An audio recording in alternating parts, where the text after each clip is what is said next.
तुम्हारा भी दुश्मन है, ये हमारा भी दुश्मन है, जाओ तुम जंग लड़ो, मैं तुम्हें लोन लेकर देता हूँ। और इस कारण फ्रांस, जिसकी हालत पहले ही इतनी खराब थी, उसका लोन अमाउंट अब बढ़कर 2 बिलियन लिवरे से 3 बिलियन लिवरे पहुंच गया। अब धीरे धीरे फ्रांस ने जिन भी कंट्रीज से लोन लेकर अमेरिका को दिया था, वो 10% इंटरेस्ट के साथ अपने पैसे वापस मांगने लगे, जिस कारण लुई 16 ने बहुत सी बेसिक डेली यूज होने वाली चीजों पर भी टैक्स लगा दिया, जैसे सॉल्ट और ब्रेड, जिन पर आम आदमी की जिंदगी चलती थी। ऊपर से राजा की वाइफ मैरी एंटोनेट के खर्चे, जो आग में घी डालने का काम किया। वो ऑस्ट्रिया की राजकुमारी थी और फ्रांस आकर भी उसकी लैविश लाइफस्टाइल नहीं बदली।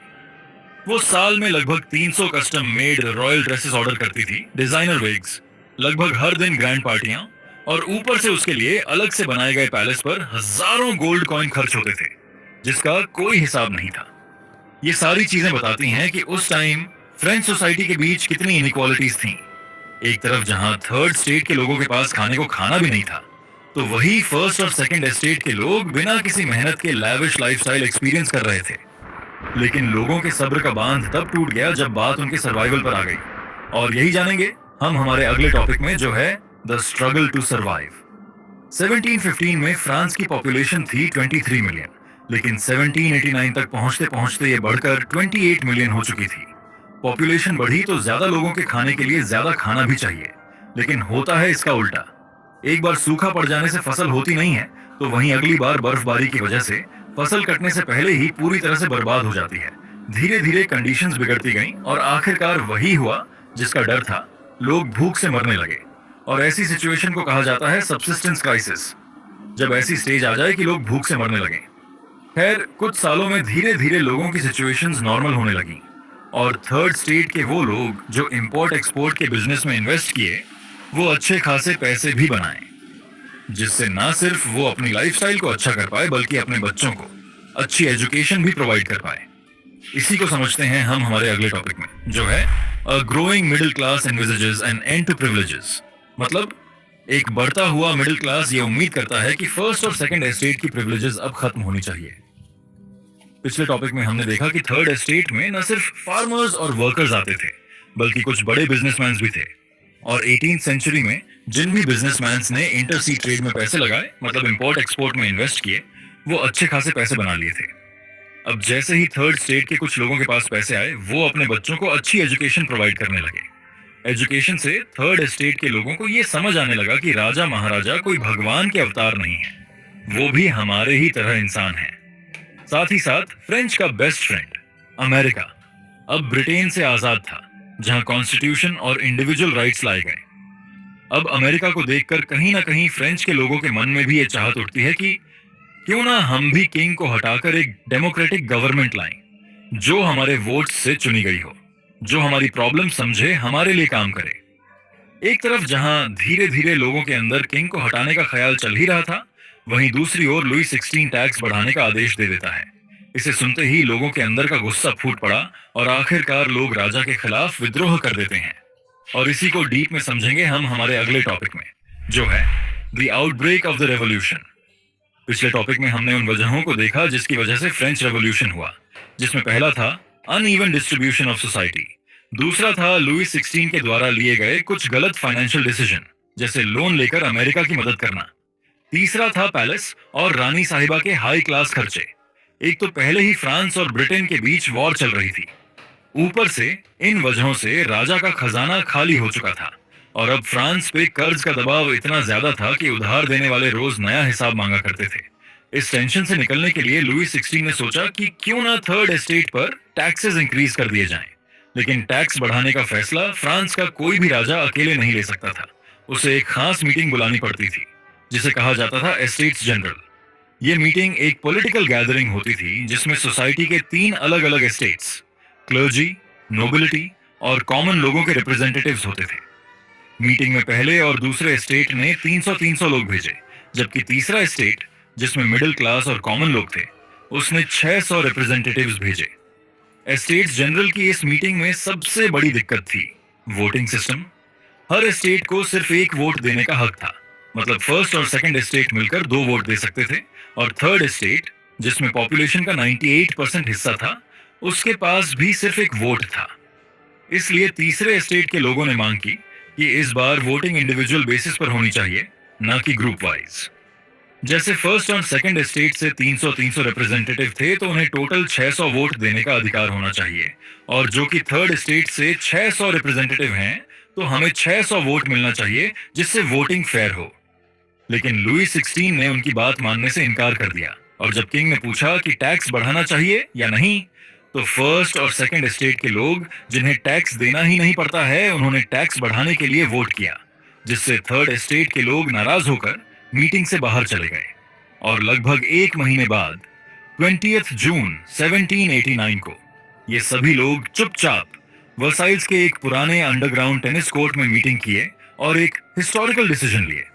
सभी ने ओथ ली कि हम तब तक नहीं रुकेंगे जब तक हम एक ऐसा कॉन्स्टिट्यूशन ना बना ले जो किंग की पावर को लिमिट कर सके। इसी दिन इन लोगों ने अपने आप को नेशनल असेंबली घोषित कर दिया। इनके दो मेन लीडर्स थे, मिराबो और अब्बेसियस, जिन्होंने नेशनल असेंबली को लीड किया। अब एक तरफ जहां नेशनल असेंबली कॉन्स्टिट्यूशन को रेडी करने में लगी थी, वहीं दूसरी ओर टैक्स बढ़ने के बाद आम लोगों की सिचुएशन जो पहले से ही खराब थी, अब बद से बदतर हो गई। हाई टैक्स इंप्लीमेंट करने के बाद अब लोग ब्रेड, जो फ्रांस का मेन फूड आइटम है, उसे तक अफोर्ड नहीं कर पा रहे थे। साथ ही साथ टैक्स बढ़ने की वजह से अब फूड शॉर्टेज होने लगी। ब्रेड शॉप्स के बाहर महिलाएं घंटों खड़ी रहती थीं, इस उम्मीद में कि उनका नंबर आए, उन्हें थोड़ी सी ब्रेड मिल जाए ताकि अपने बच्चों को कुछ खिला सकें। लेकिन जब उनका नंबर आता तो दुकानदार सिर्फ इतना कहता, ब्रेड खत्म हो गया। फ्रस्ट्रेशन इतना बढ़ गया था कि औरतें गुस्से में ब्रेड शॉप्स पर ही हमला करने लगीं। भूख ने उन्हें मजबूर कर दिया था रिवोल्ट करने के लिए। साथ ही साथ गांवों में जब राजा के लोग टैक्स लेने आए, तो थर्ड एस्टेट के लोग उन्हें मारपीट कर भगा देते। एक तरफ जहां शहरों में महिलाएं ब्रेड शॉप्स पर हमला कर रही थीं, तो वहीं दूसरी ओर गांवों में फार्मर्स राजघराने के उन लोगों पर हमला बोल दिए जिन्हें किंग ने टैक्स कलेक्ट करने की जिम्मेदारी दी थी। अब जैसे ही सिचुएशन हाथों से निकलती दिखी, लुई 16 सिचुएशन संभालने के लिए आर्मी को पूरे शहर में तैनात होने का आदेश देता है। लेकिन किसी ने यह झूठी अफवाह फैला दी कि राजा हम पर फायरिंग कराने वाला है। अब इसे देखकर थर्ड एस्टेट के सारे लोग इकट्ठे हो गए और 14 जुलाई 1789 को बास्टिल पर अटैक कर दिए, जो एक बड़ी सी जेल थी जहां राजा के खिलाफ जाने वाले लोग बंद किए जाते थे। ये सब देखकर राजा भी घबरा गया। उसे समझ आ गया कि अब उसके पास लोगों की बात मानने के अलावा कोई दूसरा ऑप्शन बचा ही नहीं है। और आखिरकार 4 अगस्त 1789 को राजा ने नेशनल असेंबली द्वारा दिया गया एक इंपॉर्टेंट डॉक्यूमेंट साइन किया, जिसे बोला गया ऑगस्ट डिक्री। इस डिक्री में कहा गया कि फ्रांस में अब फ्यूडल सिस्टम यानी जमींदारी खत्म की जाएगी और जो प्रिविलेजेस सिर्फ जन्म के बेसिस पर नोबिलिटी और क्लर्जी को मिलते थे, वो सारी प्रिविलेजेस आज से ही अबॉलिश कर दिए जाएंगे।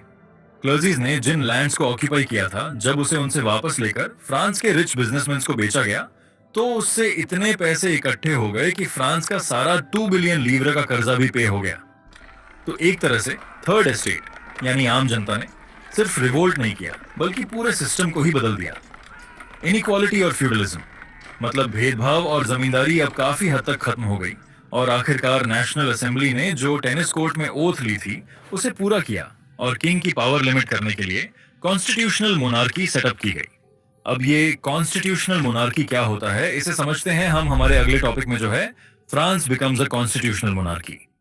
पिछले टॉपिक में हमने देखा लोगों ने जब मोनार्की के अगेंस्ट आवाज उठाई, उनका सपना था एक ऐसा सिस्टम जहां सबके साथ इंसाफ हो, सबको इक्वल राइट्स मिलें और किसी एक आदमी के पास सारी पावर ना हो। आखिरकार 20 जून 1789 के दिन इंडोर टेनिस कोर्ट में लोगों ने नेशनल असेंबली फॉर्म की, जिसका मेन काम था एक कॉन्स्टिट्यूशन बनाना। यह कॉन्स्टिट्यूशन बना ही इसीलिए था कि राजा की पावर को लिमिट किया जा सके और डिसीजंस किसी एक आदमी के मूड पर नहीं, बल्कि लॉ के फ्रेमवर्क पर डिपेंड करें। इस नए सिस्टम में किंग तो अभी भी था, पर उसकी पावर सिर्फ नाम की रह गई थी। वो तभी कुछ कर सकता था जब कॉन्स्टिट्यूशन उसे अलाउ करे। इस न्यू कॉन्स्टिट्यूशन ने किंग की पावर को 3 पार्ट्स में डिवाइड कर दिया था, लेजिस्लेटिव, एग्जीक्यूटिव और जुडिशियरी। लेजिस्लेटिव का काम था कानून बनाना, एग्जीक्यूटिव का काम था उसे लागू करवाना और जुडिशियरी का काम था जो कानून को फॉलो ना करे उसे सजा सुनाना। और इसी को कहा गया कॉन्स्टिट्यूशनल मोनार्की, जहां राजा तो था पर कॉन्स्टिट्यूशन से उसकी पावर लिमिट कर दी गई थी। असली पावर थी तो लॉ के हाथ में।